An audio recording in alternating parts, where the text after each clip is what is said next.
Vessel Playback.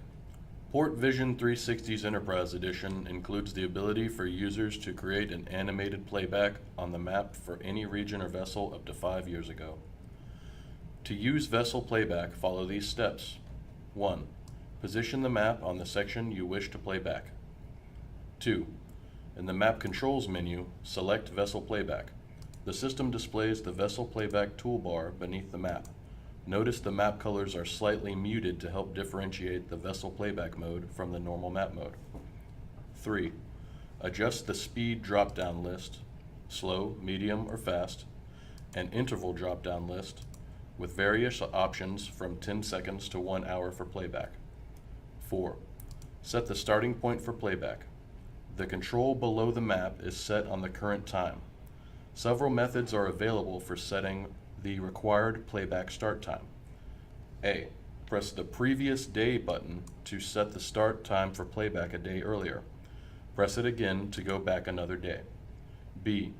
If you wish to start at an earlier time in the current day, you can drag the handle in the playback bar to an earlier time or set the time more precisely by clicking the Set Time button, which causes a date time pop-up to appear above the Vessel Playback toolbar.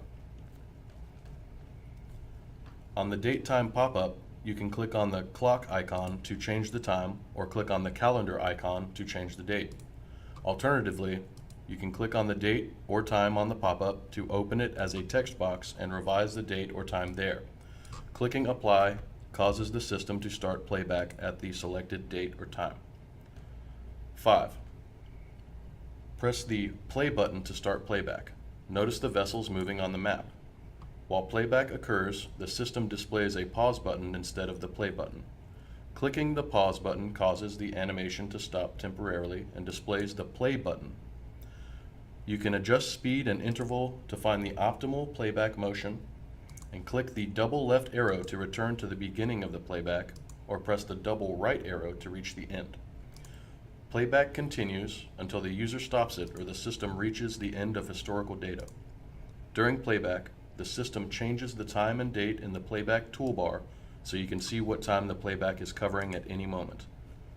Clicking the X on the right-hand side of the Vessel Playback toolbar causes the system and map to return to normal mode.